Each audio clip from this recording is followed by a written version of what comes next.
Ďalšou kategóriou sú drevené plaváky. Ako môžeme vidieť, je tu niekoľko typov. Vyrábajú sa v rôznych veľkostiach, konkrétne tieto sú od 1 až po 5 gramov. Cena za jeden kus sa pohybuje od 35 centov po necelé euro. Všetky sú priebežné, takže nie sme obmedzení ani hĺbkou, ani vzdialenosťou pri love. Napríklad tento s pevnou špičkou, kde si môžeme pridať takýto adapter pre prípad, že chceme loviť v noci.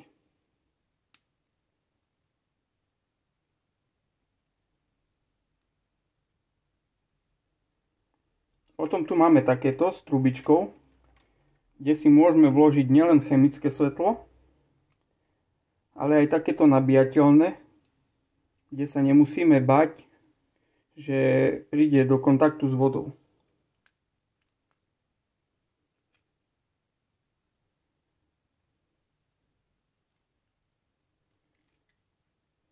No a ešte tu máme takéto, cenovo najvýhodnejšie.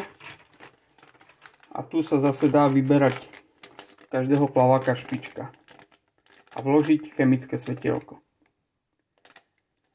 Všetky tieto plaváky dobre fungujú a plnia si svoj účel, takže vám ich môžem odporúčiť.